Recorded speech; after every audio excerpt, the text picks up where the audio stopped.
Selamat pagi ibu-ibu KPM semuanya. Selamat pagi. Gimana kabarnya pada hari ini, Bu? Sehat kali, Mbak. Sehat semuanya kan? Sehat. Oke, bagus. Gimana pada pagi hari ini semua KPM saya sehat semua walaupun di tengah pandemi Covid ya. Oke, terima kasih kepada ibu-ibu KPM semuanya. Gimana pada pagi hari ini kita akan melakukan seperti biasa melakukan pertemuan P2K2 kita walaupun di tengah pandemi COVID-19 ini, tapi kita masih pertemuan kita ini masih bisa dilaksanakan sesuai dengan protokol kesehatan. Adapun topik kita pada pagi hari ini pengertian tentang anak istimewa. Apa sih itu anak istimewa menurut ibu-ibu? Anak istimewa, anak yang mempunyai ciri-ciri fisik dan Coba dulu siapa namanya gini banyaknya KPM saya nggak ingat nanti namanya siapa, Bu. seperti biasa, nama saya Ibu Cika. Oh, Ibu Cika. Gimana menurut Ibu Cika pengertian tentang anak istimewa? Gimana ya anak istimewa itu? Kalau menurutnya, menurut kita anak istimewa itu anak yang beda dengan anak-anak yang lain. Dia mempunyai sifat yang cenderung lebih menonjol dengan anak-anak yang lain, baik dari fisik dan mental. Itu pengertian yang lainnya dengarkan. Menurut Ibu Cika itu pengertian anak istimewa itu adalah anak yang memerlukan perhatian, berarti contohnya seperti itu kan, Bu. Memerlukan perhatian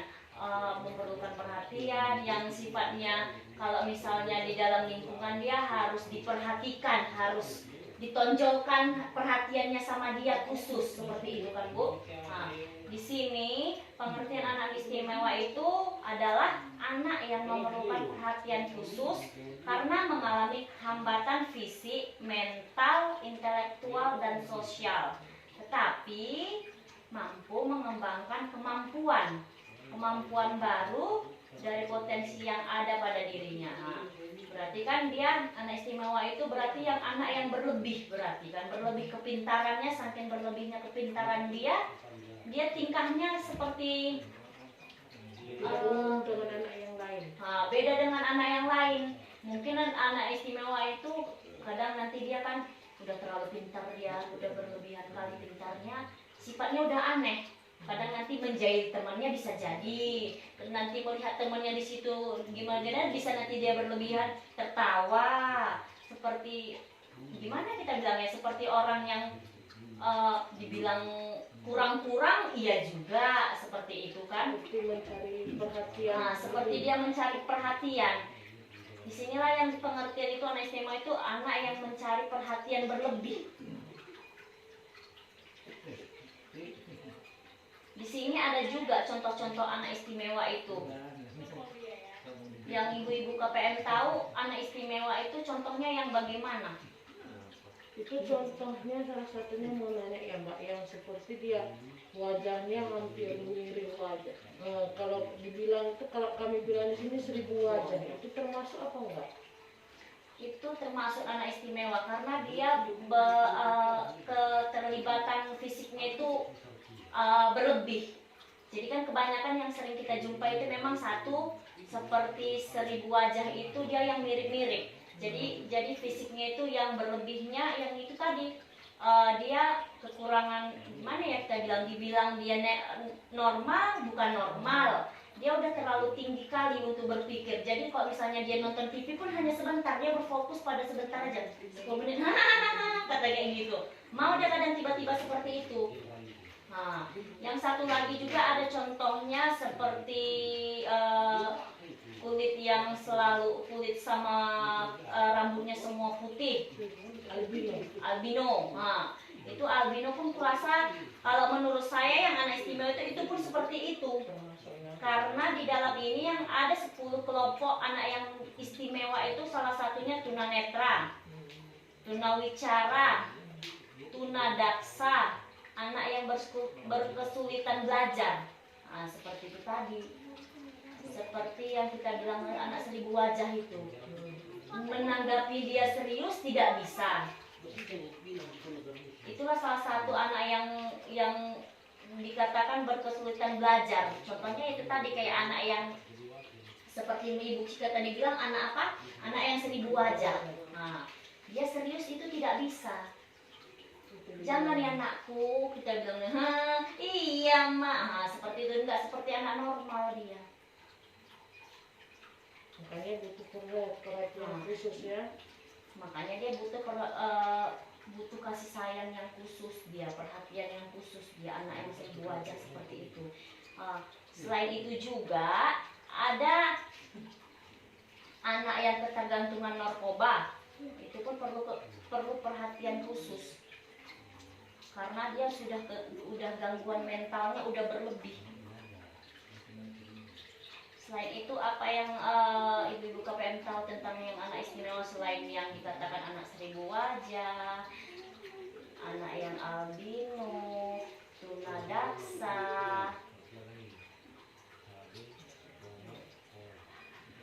anak yang keterlibatan yang berlebihan pemakaian, contohnya pemakaian barang haram seperti narkoba, sabu, itu pun termasuk anak istimewa. Tapi banyak di kalangan masyarakat yang anak istimewa itu sering dimasukkan atau ditempatkan dia di panti asuhan. Kenapa seperti itu? Karena mungkin orang tuanya malu. Kebanyakan kan tidak menganggap anaknya sendiri. Lebih sering dia di panti asuhan, cocok dia diletakkan di panti asuhan. Saya tidak malu. Kebanyakan orang tua zaman sekarang seperti itu. Orang tuanya yang tidak mempunyai waktu untuk memperhatikan. Satu, orang tuanya tidak punya waktu untuk memperhatikan, sibuk dengan pekerjaannya, anaknya nanti ditelantarkan seperti itu. Jadi nanti dia berpikir, anakku nanti entah kemana, bagus aku tempatkan dia di panti asuhan. Ada juga pencegahan kekerasan pada anak istimewa ini. Yang pertama itu menyadari bahwa anak adalah amanah dari Tuhan. Yang kedua itu tidak merasa malu memiliki anak istimewa. Jadi kalau misalnya Pak Ibu KPM yang mempunyai anak istimewa atau anak yang berlebih menurut ibu di keluarga ibu, janganlah merasa malu, karena itu memang udah amanah dari Tuhan. Amanah dari sana, kalian dititipkannya anak yang seperti ini sama kalian supaya kalian menjaganya seperti itu. Yang ketiga itu mampu memperkenalkan anak istimewa kepada lingkungan. Maksudnya ini mengertikan mampu memperkenalkan anak istimewa. Jangan malu untuk memperkenalkannya. Jangan malu dalam arti kata bisa tutup-tutupi aja. Ada nanti temannya di luar sana, di halaman sana main, anakku nggak usah masuk ya anakku. Kamu nggak sama mereka seperti itu. Itu sangat tidak boleh, karena itu salah satu pencegahan kekerasan anak istimewa. Kenapa seperti itu? Karena nanti dia makin terganggu mentalnya, makin merasa malu, ibuku aja nggak ngasih aku keluar. Lebih menutup diri, nanti dia lebih bodoh lagi jadinya dari dia. Percaya bahwa anak dapat mandiri. Kasih aja kebebasan dia, tapi dengan syarat diperhatikan. Boleh dia dikasih kebebasan, tapi dengan syarat dia diperhatikan. Di sini pun anak istimewa itu memberikan kasih sayang. Kita sebagai orang tua itu memberikan kasih sayang yang cukuplah, dikatakan cukuplah kita memperhatikan dia. Bagaimana wajarnya kita memperhatikan anak kita juga yang normal. Di sini juga ada dikatakan memberikan dukungan kepada keluarga yang memiliki anak istimewa. Berarti dalam arti kata kita nggak boleh mencemooh, mengejek. Contoh, ada tetangga saya, gitulah ceritanya. Dia punya anak istimewa ini. Tetap dia disekolahkannya, tetap dibawanya dia contohnya tadi pertemuan, contohnya ke gereja, ke pesta. Dia nggak malu, karena memang itu berkat bagi dia. Kadang kita itu punya anak yang contoh kita bilang tadi yang tunadaksa atau tunawicara, kita bilang kita malu, nanti aku di pesta sana diajak kawan-kawanku. Nanti kalau misalnya aku nanti di tempat kawan-kawanku nanti kumpul-kumpul, ada nanti kakakku, ada nanti abangku, dilejeinnya. Anakmu pun seperti itu, taruh aja lah ke panti asuhan. Nah, jangan sampai ibu-ibu KPM itu menilai kalau anak istimewa itu harus ditempatkan di panti asuhan. Tidak, karena itu memang udah dari sananya seperti itu, udah itu diberikan Tuhan kepada kita, yang harus kita jaga. Di sini juga pun ada pesan kunci untuk anak istimewa. Yang pertama itu, anak istimewa adalah anak yang membutuhkan perhatian khusus. Sudah jelas di sini dibuat. Kuncinya itu untuk anak istimewa adalah anak yang membutuhkan perhatian khusus. Jadi kalau misalnya KPM, entah tetangga KPM pun, entah siapapun nanti yang punya anak istimewa itu, tolonglah dikasih tahu, Bu, ibu anak, jangan malu bilangnya. Kenapa anak ibu nggak boleh bermain sama teman-teman yang lain? Karena anakku kekurangan kayak gini, Bu, katanya. Dibilang, ditegur aja, Bu, itu memang udah berkat dari sana, Bu. Kalau makin ibu mengunci dia di rumah, tidak membiarkan dia berkumpul sama kawannya, akan terganggu nanti dia sendiri. Itu pun dia bosan. Dia juga pun perlu berteman sama kawan-kawannya, perlu dia bicara sama temannya. Karena anak dikatakan, contoh kayak kita bilang, anak yang 2-3 tahun, kalau kita taruh aja nanti di rumah, dikurung di rumah, dia pun akan menjerit-jerit. Aku nggak betah, Mak. Aku nggak betah, kawanku main di sana, aku di sini. Nah, sama seperti anak ini tadi. Walaupun misalnya dia ada gangguannya, walaupun dikatakan dia nggak sempurna sama seperti anak normal, tapi dia membutuhkan perhatian yang khusus dengan itu tadi. Berilah dia untuk bergaul sama temannya contohnya di halaman depan rumahnya sendiri. Jangan sempat kita bilang, nakku, kamu itu nggak sama kayak anak-anak sana. Malu aku nanti, nakku, malulah sama kawan-kawan. Jangan sempat kayak gitu, dia juga merasa kecil hati nanti. Dan yang kedua itu, mereka memiliki potensi yang dapat dikembangkan. Anak istimewa ini pun ada kelebihannya. Enggak semua anak istimewa, enggak semua anak yang kekurangan itu enggak ada kelebihan, pasti ada. Ya entah contohnya dia berlebih di suaranya, dia pintar menyanyi, main piano atau main alat musik. Ada berlebihnya semua di anak istimewa ini. Dan yang ketiga itu pengembangan potensi yang ada pada anak istimewa membutuhkan motivasi. Nah, di sini udah jelas dibilang anak istimewa itu membutuhkan motivasi, membutuhkan dorongan dari kita. Contoh bakatnya menyanyi, diteruskan. Mereka juga punya sekolah khusus itu seperti SLB. Ya, mereka juga punya sekolah khusus sama seperti SLB. Jadi kan guru yang mengajarnya pun harus dengan sabar, dengan penuh kasih sayang di dalam itu. Bukan berarti, nah kayak gini. Kamu nggak bisa sekolah sih? Enggak. Memang dia anak istimewa itu ada sekolah khususnya untuk mengembangkan bakatnya dia tadi.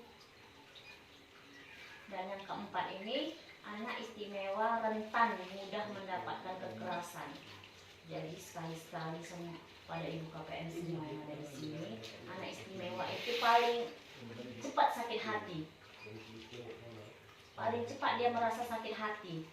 Contoh kita bilang, nggak bisa seperti itu nakku. Nah, dia langsung cepat merasa sakit hati. Itulah anak yang berlebih tadi, anak yang istimewa itu tadi, cepat dia merasa sakit hati ketika kalian marah, ketika apa, bisa nanti dia lebih marah. Itu yang mengganggu lagi nanti motoriknya, pikiran dia. Nanti disuruh sekolah nanti marah-marah nanti pagi-pagi gitu, ibu-ibunya marah-marah pagi-pagi, nah nanti anaknya nggak bisa sekolah. Seperti itu dia anak istimewa itu. Jadi anak istimewa itu udah tahu ibu-ibu KPM semua, anak istimewa itu anak yang membutuhkan kasih sayang yang penuh. Sampai di sini ada ibu-ibu KPM yang kurang paham tentang anak istimewa, sudah paham semuanya. Nah, di sini untuk ibu-ibu KPM semuanya bisa saling tukar pikiran sama bapak sama bapak ataupun suami ataupun tetangga tentang anak istimewa itu kelebihannya apa. Nah, bukan berarti anak istimewa itu ditelantarkan, bukan berarti anak istimewa itu kita malu untuk mengasih taunya sama tetangga-tetangga itu anakku. Janganlah seperti itu. Nampakkan dia biar supaya dia pede, supaya dia percaya juga kepada kawan-kawannya. Kalau aku pun bisa seperti mereka. Bukan berarti anak normal aja nggak bisa, anak-anak istimewa nggak bisa berteman sama anak normal. Bukan seperti itu. Apa yang kita dapat disyukuri. Itu kehendak memang dari atas semuanya. Oke, sampai di sini sudah jelas semuanya, Bu. Oke, terima kasih kepada Ibu KPM semuanya.